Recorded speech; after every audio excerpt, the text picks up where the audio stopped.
नर्मदा बचाओ आंदोलन की सरदार सरोवर परियोजना से जुड़े हालिया अंतर्राज्यीय समझौते पर सवाल उठाया है। संगठन का कहना है कि मध्य प्रदेश की डूब क्षेत्र की 7,669 करोड़ रुपए की वैध भरपाई और करीब 2,900 करोड़ रुपए के लंबित पुनर्वास दावे की अनदेखी क्यों की गई। आंदोलन ने पूछा कि यदि यह राशि नहीं मिलेगी तो हजारों विस्थापित परिवारों का पुनर्वास कैसे होगा। नर्मदा बचाओ आंदोलन की ओर से जारी प्रेस विज्ञप्ति में कहा गया कि सरदार सरोवर परियोजना से मध्य प्रदेश की वन भूमि, सरकारी भूमि और अन्य संसाधनों को भारी नुकसान हुआ है। संगठन का दावा है कि राज्य ने 2022 में गुजरात से 7,669 करोड़ रुपए का संशोधित दावा किया था, लेकिन हालिया समझौते में इस पर स्पष्टता नहीं है। आंदोलन ने सरकार से मांग की कि विस्थापितों के पुनर्वास, मुआवजे और राज्य के वित्तीय अधिकारों से कोई समझौता न किया जाए तथा जरूरत पड़ने पर सभी वैधानिक और संवैधानिक उपाय अपनाए जाए।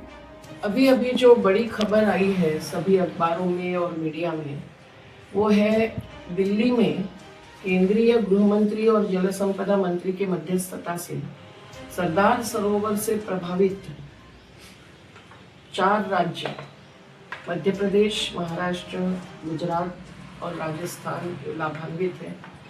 ये सभी के मुख्यमंत्रियों के बीच एक वन टाइम सेटलमेंट यानी जो संघात्मक राज्य व्यवस्था है देश में, उसके तहत समझौता हो गया है।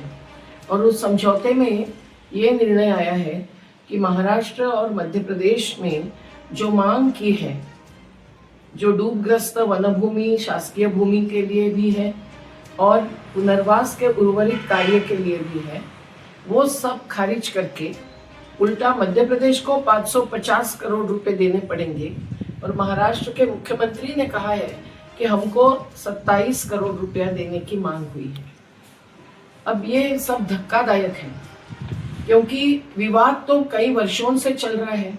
हम भी चाहते हैं कि राज्यों के बीच में विकास के किसी मुद्दे पर विवाद न हो, और विवाद होगा तो उसका सत्यवादी और राज्य के हित में ही नहीं, राज्य के किसान, मजदूर सभी के हित में निराकरण हो।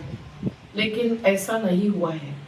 ये बहुत ही विशेष बात है कि मध्य प्रदेश कई सालों से जो अधिकारियों ने यहाँ की जमीन का पूरा मूल्यांकन किया, कितनी जमीन डूब में है, किसी न्यूज में आया है कि 20,000। आपको बताऊं कि जो नर्मदा कंट्रोल अथॉरिटी के वार्षिक रिपोर्ट आते हैं तो उसके 2022-23 तक के रिपोर्ट में मध्य प्रदेश की 26,761 हेक्टेयर जमीन डूब में आई है। ये मंजूर करने हैं। पहले पूरा डूब क्षेत्र भी सरदार सरोवर का जो 38,000 हेक्टेयर से नीचे बताया जाता था, वो 46,750 हेक्टेयर हो गया है। और ये जो भूमि का मूल्यांकन है, उसके बदले में जो भरपाई देनी है, वो नर्मदा ट्रिब्यूनल फैसले के अनुसार देनी है, क्योंकि ये एक कानून है और उसी में पुनर्वास का, भू अर्जन का पूरा खर्चा गुजरात में देना है। ये भी विशेष रूप से उस कानून में दर्ज है। और इसके लिए मध्य प्रदेश ने अभी भी 41 साल के हमारे संघर्ष ने जो पाया है, तीनों राज्यों में करीबन 50,000 परिवारों का मूल्यांकन हुआ है, पुनर्वास हुआ है, सॉरी मूल्यांकन नहीं, तो भी अभी कुछ हजार परिवार बाकी है। 2023 में ध्वस्त हुए वो भी बाकी है। अन्य 50 करीबन 200 से ज्यादा लोग 60 लाख रुपए देने के बाकी हैं, जो सुप्रीम कोर्ट के आदेश के अनुसार पर्यायी वैकल्पिक खेती के बदले का अनुदान है।